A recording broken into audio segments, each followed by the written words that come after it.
Exode, chapitre 19. Le peuple au Sinaï.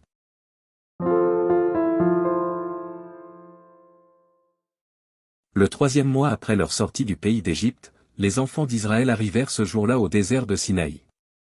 Étant partis de Rephidim, ils arrivèrent au désert de Sinaï, et ils campèrent dans le désert. Israël campa là, vis-à-vis de la montagne. Moïse monta vers Dieu, et l'Éternel l'appela du haut de la montagne, en disant, « Tu parleras ainsi à la maison de Jacob, et tu diras aux enfants d'Israël. Vous avez vu ce que j'ai fait à l'Égypte, et comment je vous ai porté sur des ailes d'aigle et amené vers moi. Maintenant, si vous écoutez ma voix, et si vous gardez mon alliance, vous m'appartiendrez entre tous les peuples, car toute la terre est à moi. Vous serez pour moi un royaume de sacrificateurs et une nation sainte. Voilà les paroles que tu diras aux enfants d'Israël. » Moïse vint appeler les anciens du peuple, et il mit devant eux toutes ces paroles, comme l'Éternel le lui avait ordonné.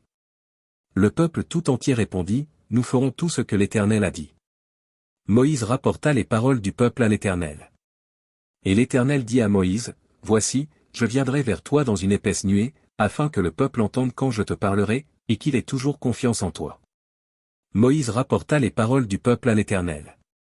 Et l'Éternel dit à Moïse, « Va vers le peuple, sanctifie-les aujourd'hui et demain, qu'ils lavent leurs vêtements. Qu'ils soient prêts pour le troisième jour, car le troisième jour l'Éternel descendra, aux yeux de tout le peuple, sur la montagne de Sinaï. Tu fixeras au peuple des limites tout alentour, et tu diras, gardez-vous de monter sur la montagne, ou d'en toucher le bord. Quiconque touchera la montagne sera puni de mort. On ne mettra pas la main sur lui, mais on le lapidera, ou on le percera de flèches, animal ou homme, il ne vivra point. Quand la trompette sonnera, ils s'avanceront près de la montagne. » Moïse descendit de la montagne vers le peuple, il sanctifia le peuple, et ils lavèrent leurs vêtements. Et il dit au peuple, « Soyez prêts dans 3 jours, ne vous approchez d'aucune femme. » Le troisième jour au matin, il y eut des tonnerres, des éclairs, et une épaisse nuée sur la montagne, le son de la trompette retentit fortement, et tout le peuple qui était dans le camp fut saisi d'épouvante. Moïse fit sortir le peuple du camp, à la rencontre de Dieu, et ils se placèrent au bas de la montagne. La montagne de Sinaï était toute enfumée, parce que l'Éternel y était descendu au milieu du feu, cette fumée s'élevait comme la fumée d'une fournaise, et toute la montagne tremblait avec violence. Le son de la trompette retentissait de plus en plus fortement. Moïse parlait, et Dieu lui répondait à haute voix. Ainsi l'Éternel descendit sur la montagne de Sinaï, sur le sommet de la montagne, l'Éternel appela Moïse sur le sommet de la montagne. Et Moïse monta.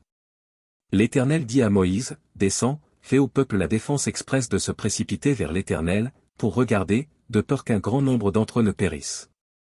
Que les sacrificateurs, qui s'approchent de l'Éternel, se sanctifient aussi, de peur que l'Éternel ne les frappe de mort. » Moïse dit à l'Éternel, « Le peuple ne pourra pas monter sur la montagne de Sinaï, car tu nous en as fait la défense expresse, en disant, fixe des limites autour de la montagne, et sanctifie-la. » L'Éternel lui dit, « Va, descends, tu monteras ensuite avec Aaron, mais que les sacrificateurs et le peuple ne se précipitent point pour monter vers l'Éternel, de peur qu'il ne les frappe de mort. » Moïse descendit vers le peuple, et lui dit ces choses.